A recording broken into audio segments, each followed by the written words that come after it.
Hi అండి.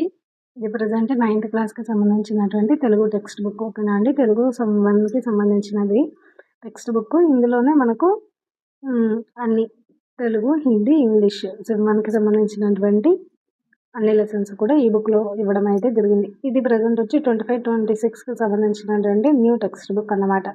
ఓకేనా. మీరు ఇక్కడ చెక్ చేయొచ్చు. ఇక్కడ చూడండి. న్యూ ఇంప్రెషన్ 25 ఓకేనా. 25, 26కి సంబంధించినటువంటి టెక్స్ట్ బుక్. ఇక్కడ చూసినట్టయితే మనకు తెలుగుకి సంబంధించినటువంటి టోటల్ 7 లెసన్స్ అయితే మనకు సెమ్ 1 బుక్లో అయితే ఇవ్వడం అనేది జరిగింది. అందులో చూసినట్టయితే ఫస్ట్ లెసన్ ధర్మబోధ, ఇల్లలకగానే చైతన్యం, ప్రియమైనటువంటి నాన్నకు, ఆత్మకథ, ఆశావాది, హరివిల్లు ఓకేనా. ఈ 7 లెసన్స్ కూడా చదివినట్టయితే మనం సెమ్ 1 బుక్ అయితే కంప్లీట్ చేసుకున్నట్టుగా అవుతుంది. అలాగే ఉపవాచకం సంబంధించినటువంటి కొంతమంది వ్యక్తుల గురించి మనకు ఉపవాచకంలో అయితే పొందుపరచడం జరిగింది ఓకేనా. నెక్స్ట్ ఇప్పుడు ఫస్ట్ లెసన్ చూసినట్టయితే ధర్మబోధ అనేటువంటి పాఠ్యాంశాన్ని మనము చూసుకుందామండి. ఇందులో 9th క్లాస్ టెక్స్ట్ బుక్ కాబట్టి మనము టోటల్ లెసన్తో చదవాల్సిన పర్లేదంటే ఓన్లీ గ్రామర్ ఓకేనా. గ్రామర్, కవిపరిచయము, నేపథ్యము, ఉద్దేశము వీటి గురించి అయితే మనం చూసుకుంటూ వెళ్ళిపోయినట్టయితే మనము తెలుగు 9th, 10th కంప్లీట్ చేసుకున్నట్టు అవుతుంది ఓకేనా. ఫస్ట్ లెసన్ ధర్మబోధ అనేటువంటి లెసన్ యొక్క మూల గ్రంథం. ఈ ధర్మబోధ అనేటువంటి పాఠ్యాంశాన్ని ఎక్కడి నుంచి తీసుకున్నారంటే ధర్మబోధ అనేటువంటి పాఠ్యాంశాన్ని అన్నయ్య భట్టు గారు రచించినటువంటి ఆంధ్ర మహాభారతంలో ఉన్నటువంటి ఆది పర్వం చతుర్థాశ్వాసం నుండి ఈ ధర్మబోధ అనేటువంటి పాఠ్యాంశాన్ని తీసుకోవడం జరిగింది ఓకేనా అండి. ఇక్కడ చదవండి, చర్చించండి అనేటువంటి ఒక చిన్న పోయం అయితే ఇచ్చారు. దీని పేరు వచ్చి దీవెన ఓకేనా. ఈ దీవెన అనేటువంటి చిన్న చదవండి, చర్చించండి అనేటువంటి దీని కింద ఇచ్చినటువంటి ఈ పోయంని రచించినది దంతోర్తి శర్మ గారు ఓకేనా. నెక్స్ట్ ధర్మబోధ అనేటువంటి పాఠ్యాంశం యొక్క ఉద్దేశం కనుక చూసుకున్నట్లయితే మానవులు చేసేటువంటి ప్రతి పనికి కూడా, ప్రతి సంకల్పానికి కూడా వారి అంతరాత్మ అసలైనటువంటి సాక్షి. అంతరాత్మను కూడా చంపుకుంటే కూడా మనిషి తనను తాను వంచుకున్నట్లే అవుతుంది. గృహస్థ ధర్మాన్ని, సంతానం యొక్క ప్రాధాన్యాన్ని, సత్యం యొక్క గొప్పతనాన్ని గురించి కూడా చెప్పడమే ఈ పాఠం యొక్క ఉద్దేశం ఓకేనా. ఈ పాఠ్యం యొక్క ఉద్దేశము గృహస్థ ధర్మాన్ని, సంతానం యొక్క ప్రాధాన్యాన్ని, సత్యం యొక్క గొప్పతనాన్ని కూడా చెప్పడము ఈ పాఠ్యం యొక్క ఉద్దేశంగా కూడా చెప్పొచ్చు. నెక్స్ట్ నేపథ్యం చూసుకున్నట్టయితే విశ్వామిత్రుడు బ్రహ్మర్షి కావాలని తపస్సు చేస్తూ ఉన్నాడు. అతను తపస్సు కూడా భంగం చేయడానికి కూడా దేవతలు మేనకను కూడా పంపారు. వారిద్దరికీ కూడా ఒక బాలిక జన్మించింది. ఆ శిశువును శకుంత అనేటువంటి జాతి పక్షులు కూడా కాపాడడం జరుగుతుంది. అందువలన ఆమెకు కూడా శకుంతల అనేటువంటి నామకరణం చేసి కన్వ మహాముని పెంచుకుంటూ ఉంటారన్నమాట. ఒకరోజు దుష్యంతుడు వేట కోసం కూడా వెళ్తూ కన్వ మహాముని యొక్క ఆశ్రమం దగ్గర ఆగడం, అలాగే శకుంతలను కూడా చూడడము, ఆమెను గాంధర్వ వివాహం కూడా చేసుకొని తన రాజ్యానికి కూడా వెళ్ళిపోవడం అనేది జరుగుతుంది. శకుంతలకు భరతుడు జన్మించడం జరుగుతుంది. తల్లి బిడ్డలను కూడా కన్వ మహాముని ఏం చేస్తాడు, అత్తగారింటికి పంపిస్తారు ఓకేనా. నిండు సభలో అక్కడికి వెళ్ళిన తర్వాత నిండు సభలో దుష్యంతుడు ఆమె తిరస్కరించడం అనేది జరుగుతుంది.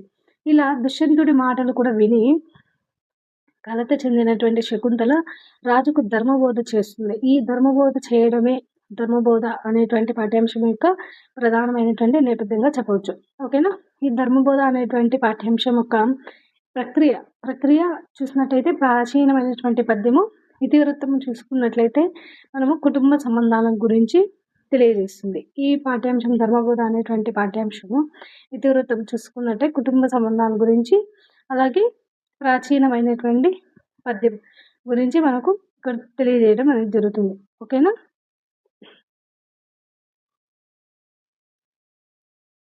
ప్రాచీన పద్యము అండ్ అలాగే కుటుంబ సంబంధాల గురించి తెలియజేస్తుంది అన్నమాట ఓకేనా అండి. ఇది ప్రక్రియ అండ్ ఇతివృత్తం ఓకేనా. నెక్స్ట్ చూసుకున్నట్టయితే ఇక్కడ మనకు ప్రక్రియ వచ్చి ప్రాచీనమైనటువంటి పద్యం ఓకేనా. ప్రాచీన పద్యం అనేటువంటి ప్రక్రియ ఇతిహాసంలో ఒక భాగంగా చెప్పవచ్చు ఓకేనా.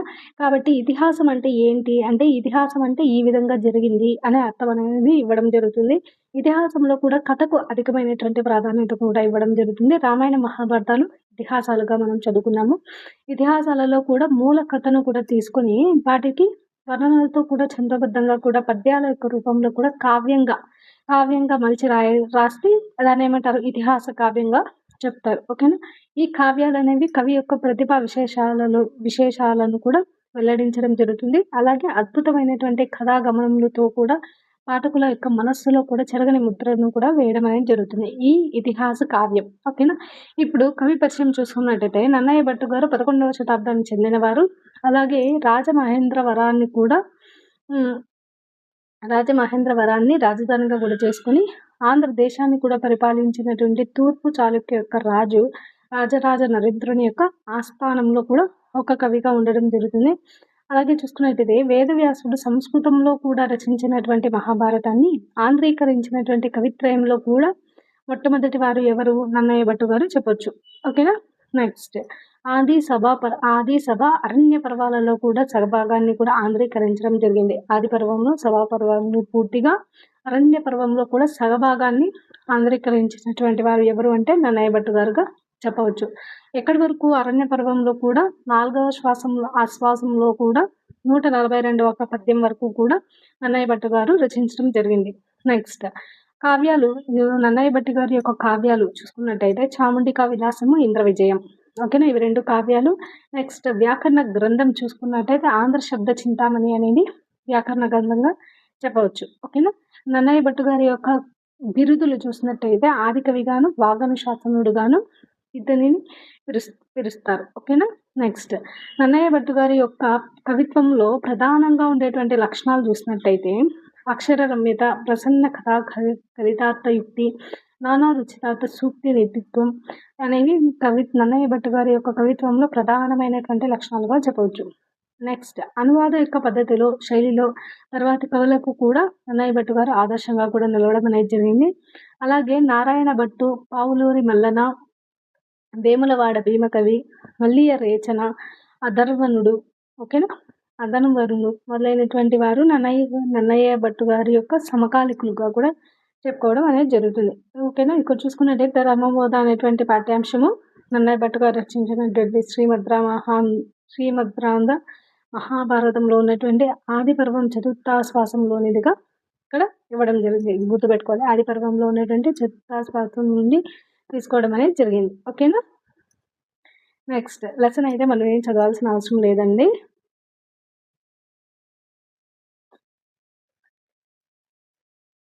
చూసుకున్నట్టయితే మనకు పద్య భాగం అనేది ఇవ్వడం జరిగింది. మనము లెసన్ అయితే చదువుకోవాల్సిన పని లేదు. 9th 10thలో జస్ట్ గ్రామర్ పార్ట్, కవి పరిచయం, నేపథ్యం వాటి గురించి చూసుకుంటూ వెళ్ళిపోదామండి. ఓకేనా. ఇక్కడైతే మనకు ఒక పద్యం ఇచ్చారు. ఎవరు రచించారు అంటే తిక్కన సోమయాజి గారు ధర్మం గురించి, సత్యం గురించి కూడా తెలియజేసేటువంటి ఒక మంచి పద్యాన్ని అయితే ఇక్కడ సూచించడం అయితే జరిగిందండి. ఓకేనా. నెక్స్ట్ ఇక్కడ చూడండి అంటే గద్యం కూడా ఇచ్చారు. ఒకసారి చూసుకుందామండి. 20వ శతాబ్దంలో కూడా తమ రచనల ద్వారా, ఆచరణ ద్వారా, సంఘ సేవ ద్వారా ఆంధ్రజాతిని కూడా ప్రభావితం చేసినటువంటి మహనీయులలో కేంద్ర సాహిత్య అకాడమీ యొక్క పురస్కార గ్రహీతగాను, కళాప్రపూర్ణ గాను పేరొందినటువంటి వ్యక్తి ఎవరు అంటే చర్ల గణపతి శాస్త్రి గారుగా చెప్పవచ్చు. ఓకేనా. వీరు ప్రాచీనమైనటువంటి గ్రంథాల యొక్క అనువాదకుడు, సంపాదకుడు, గాంధేయవాది, శతాధిక గ్రంథకర్త. ఓకేనా.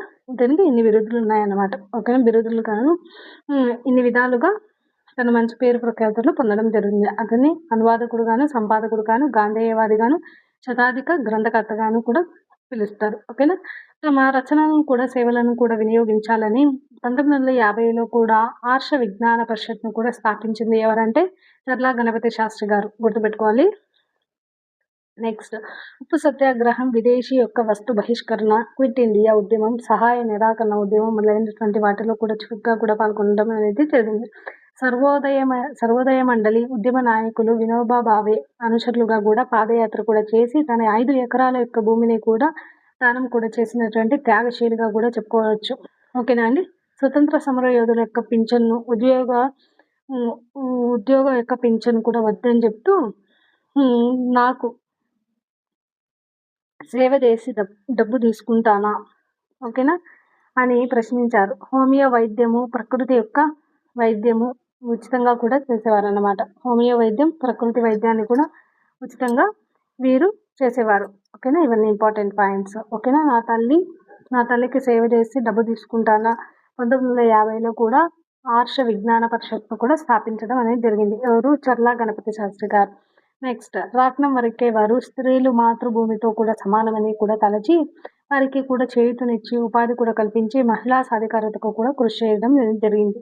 రాత్రిపూట ఒక లాంతర్తో గ్రామాలకు కూడా వెళ్ళి వారికి వయోజన విద్యను కూడా పారిశుద్ధ్యం గురించి కూడా నేర్పి చైతన్యపరిచేవారు. తన ఇంటిని కూడా ఆశ్రమంగా కూడా మలిచి వృద్ధులను అనాథులను కూడా ఆశ్రయం ఇచ్చారు.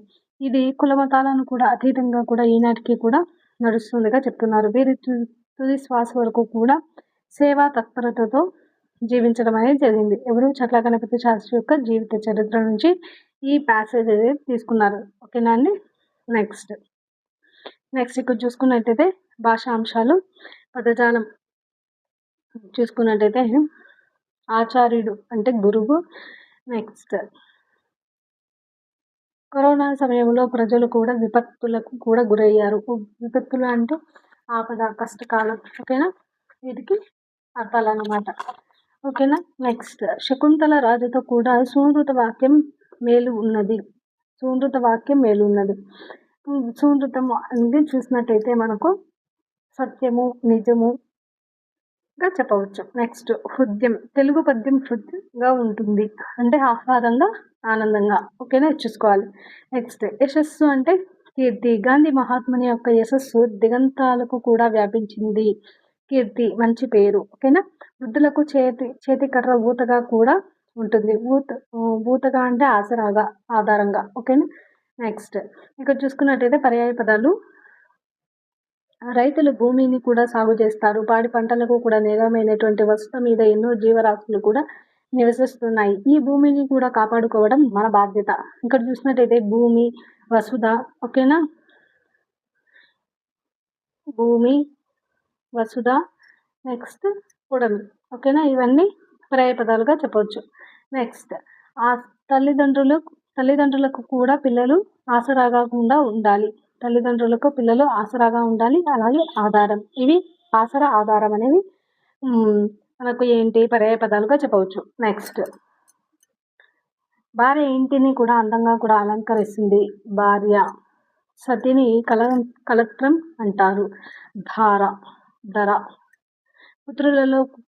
పుత్రులతో ఇల్లు కలకలలాడుతూ ఉంటుంది. ఓకేనా. భార్య, సతి, ధార. ఓకేనా, ఇవి పర్యాయ పదాలుగా చెప్పవచ్చు. నెక్స్ట్ తనయుని యొక్క ఆటపాటలను కూడా చూసి తల్లిదండ్రులు కూడా మురిసిపోతారు. పుత్రుడి పున్నామ నరకం నుంచి కూడా తప్పిస్తాడని కూడా నమ్ముతారు. సుతుడు జన్మించాలని పూజలు చేస్తారు. కొడుకుకైనా కూతురైనా ఒకటే అని కూడా తెలుసుకోవాలి. తనయుడు, పుత్రుడు, సుతుడు, కొడుకు. ఓకేనా, ఇవన్నీ కూడా పర్యాయ పదాలుగా చూడవచ్చు. నెక్స్ట్ ఏనుగు భూమి మీద ఉన్న చిన్న సూదిని కూడా తన తొండంతో కూడా తీస్తుంది. ఎలక పండును కూడా కరి తింటుంది. మాతంగము మావటి వాని మాట వింటుంది.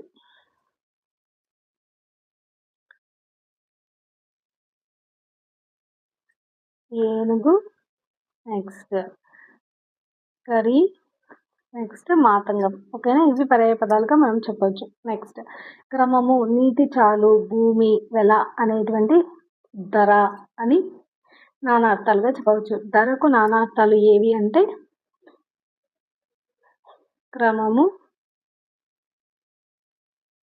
క్రమము, నీటి చాలు, భూమి, వెల. నెక్స్ట్ పుణ్యం, స్వభావం, న్యాయం, ఆచారం, నీతి అనేవి ధర్మంగాను.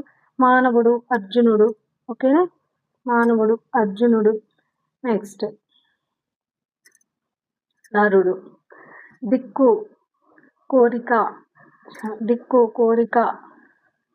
ఆశ.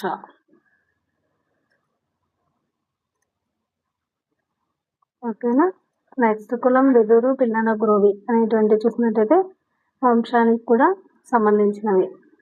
వీటికి సంబంధించినవి వంశానికి సంబంధించినవి.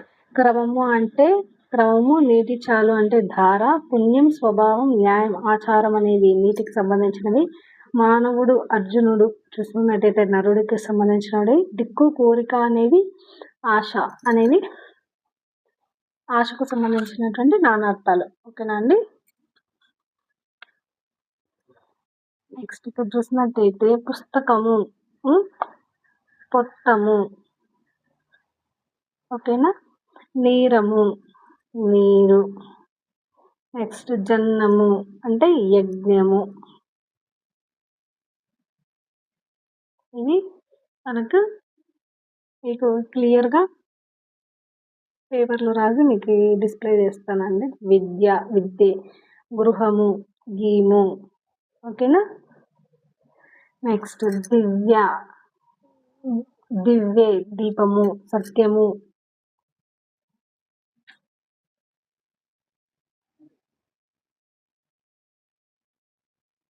పుస్తకము, పొత్తము, నేరము, నీరు, జన్నము, యజ్ఞము, విద్య, గృహము, గీము, దివ్వే, దీపము, సత్యము, ధర్మము, సంతోషము, సంతసము, ఓకేనా. కావ్యము, కబ్బము, ఓకేనా. ఇవి అనేవి ఏంటి ప్రకృతి వికృతులకు కూడా సంబంధించినవి. నెక్స్ట్ పుత్రుడు అనేటువంటి ఉత్పత్తి అర్థం చూసినట్టయితే బృందావన నరకం నుంచి కూడా రక్షించేవాడు పుత్రుడుగాను చెప్తారు, ఓకేనా. నెక్స్ట్ ధర్మం అంటే భూమిని ధరించినది ధర్మము. పతివ్రత, పతిని సేవించడమే వ్రతంగా కలిగినది పతివ్రత. జ్యోష్ణ, కాంతిని కూడా వెదజల్లేది ఇది వెన్నెల, ఓకేనా. ఇది పుత్రుడు ఉత్పత్తి అర్థాలకు కూడా సంబంధించినటువంటి మీనింగ్స్. నెక్స్ట్ వ్యతిరేక క్రియాపదాలు చూసుకున్నట్టయితే చేసి, చెయ్యక, వచ్చి, రాక, వచ్చి రాక, తినక. నెక్స్ట్ విను, వినక. నెక్స్ట్ చెప్పక, ఓకేనా. నెక్స్ట్ ఇవి క్రియాపదాలు అన్నమాట. నెక్స్ట్ ఇక్కడ చూసుకున్నట్టయితే వ్యాకరణాంశాలు, సందులు, ఓకేనా. వంతలు ప్లస్ ఎల్లా అనేది ఉత్వసంధి. క్రతువు ప్లస్ అది ఏంటి ఉత్వసంధిని. లేదు ప్లస్ అని, లేదని ఉత్వసంధి, ఓకేనా. నెక్స్ట్ భాషలు ప్లస్ ఏమిటి ఉత్వసంధి. పూరితంబులు ప్లస్ అగు ఉత్వసంధిగా చెప్పవచ్చు. నెక్స్ట్ కలిసి రాసి సంధి పేరు రాయాలని చెప్తున్నారు ఇక్కడ. కన్వా ప్లస్ ఆశ్రమం, కన్వాశ్రమము సవర్ణ దీర్ఘ సంధికి సంబంధించినది, ఓకేనా. దీర్ఘము సంధి కాబట్టి. తీర్థ ప్లస్ అభిగమనం, తీర్థాభిగమనం. నెక్స్ట్ ధరాధినాథుడు, ఓకేనా. నెక్స్ట్ మహానందము. ఇవన్నీ కూడా సవర్ణ దీర్ఘ సంధికి సంబంధించినవి, ఓకేనా. నెక్స్ట్ సూర్యచంద్రులు అనేది ఇవి ఏంటండి ద్వంద్వ సమాసానికి సంబంధించినటువంటి విగ్రహ వాక్యాలు. సూర్య ప్లస్ సూర్యుడును, చంద్రుడును. ఇహమును, పరమును. రాత్రింబవళ్ళు, రాత్రియును, పగలును. శకుంతలయును, దుష్యంతులను, ఓకేనా. ఇలా రాయాలి, శకుంతల, దుష్యంతులు. ఇవి ఏంటి ద్వంద్వ సమాసానికి సంబంధించినటువంటి విగ్రహ వాక్యాలు. నెక్స్ట్ అలంకారాలు చూసుకున్నట్టయితే ఉపమాలంకారం ఒక వస్తువును కూడా ప్రసిద్ధమైనటువంటి మరొక వస్తువుతో కూడా పోల్చి రమ్యంగా కూడా చెప్తే అది ఉపమాలంకారంగా కూడా చెప్పడం జరుగుతుంది. దీనిలో కూడా ఉపమానం, ఉపమేయం, ఉపమావాచకము, సమాన ధర్మం అనేటువంటి 4 అంశాలు కూడా ఉంటాయి. ఆమె ముఖం చంద్రబింబం వలె అందంగా ఉంటుంది, నీ కీర్తి పాల వలె తెల్లగా ఉంది, ఓకేనా. ఇక్కడ చూసుకున్నట్లయితే మెయిన్ ఆమె ముఖము, నీ కీర్తి, ఇవి రెండు కూడా ఉపమైన మెయిన్ వాక్యాలుగా చెప్తారు. అలాగే వీటిని పోల్చడానికి ఉదాహరణగా తీసుకున్నటువంటి పదాలను ఉపమానంగా కూడా చెప్పడం జరుగుతుంది. ఈ రెండింటిని కూడా వలె అంటే ఒక దేని వలె, చంద్రబింబం వలె, పాల వలె, ఓకేనా. వాటి రెండింటికి కూడా సంబంధాన్ని లింకప్ చేసేది ఏంటంటే వలె అనేటువంటి పదాన్ని కూడా మనం ఉపవాచకంగా కూడా చెప్పడం జరుగుతుంది, ఓకేనా. సమాన ధర్మం చూసుకున్నట్టయితే అందంగా ఉంది, తెల్లగా ఉంది, ఓకేనా. ఈ రెండింటికి సంబంధించి ఒకే ఉదాహరణగా సమాన ధర్మాన్ని కూడా సూచించేటువంటి పదాలను మనము సమాన ధర్మంగా చెప్తారు. కాబట్టి ఇలా వలె అన్నట్లు, అట్లా ఇక్కడ ఉంది చూడండి. ఒక దీపం నుండి మరొక దీపం పుట్టి వెలుగొందినట్లు తండ్రి రూపం కూడా పుత్రునిలో ఉంటుంది అనేది ఏ అలంకారానికి సంబంధించింది అంటే మనము ఉపమాలంకారానికి సంబంధించిందిగా చెప్పాలి, ఓకేనా. నెక్స్ట్ ఆకాశంలో కూడా మేఘం వెండి కొండలా తెల్లగా ఉంది, ఇది కూడా మనము ఉపమాలంకారానికి సంబంధించినటువంటి ఉదాహరణ. నెక్స్ట్ ఇక్కడ ఛందస్సు చూసుకున్నట్టయితే మనకు మత్తేవం గురించి కూడా ఇవ్వడం అనేది జరిగింది. మత్తేవం అనేది ఒక వృత్తజాతి పద్యము. అలాగే ఇందులో 4 పాదాలు ఉంటాయి. ప్రాసనియమం అనేది ఉంటుంది. ప్రతి పాదంలో కూడా 20 అక్షరాలు అనేవి ఉంటాయి. ప్రతి పాదంలో కూడా సవరణమయవ అనేటువంటి గణాలు కూడా రావడం జరిగింది. అలాగే ప్రతి పాదంలో కూడా 14వ అక్షరానికి యతిమైత్రి అనేది జరుగుతుంది. ఇక్కడ చూడండి, సవరణమయవ అనేటువంటి గణాలు రావడం జరుగుతుంది. 20 అక్షరాలు ఉంటాయి. 1వ దాని నుండి 14వ అక్షరానికి యతిమైత్రి అనేది జరిగింది. ఓకేనా, ఇది మత్తేవం గురించి. సో ఇవన్నీ కూడా మత్తేవానికి సంబంధించినటువంటి పాదాలు అన్నమాట, పద్య పాదాలు. ఓకేనా, నెక్స్ట్ ఇక్కడ మనకు పద్య మధురిమ అనేటువంటి ఒక పద్యాన్ని అయితే మనకు ఇవ్వడం జరిగింది. ఇది జస్ట్ ఒకసారి చూసుకుంటే సరిపోతుందండి. ఇది ఫస్ట్ లెసన్కి సంబంధించినటువంటి గ్రామర్ అండ్ అలాగే మనకు నేపథ్యము, కవి పరిచయం గురించి అండి. నెక్స్ట్ వీడియోలో మనం సెకండ్ లెసన్కి సంబంధించినటువంటి గ్రామరు, నేపథ్యము, ఓకేనా, వీటి గురించి అయితే చూద్దాం. ఓకేనా, థ్యాంక్ యూ అండి.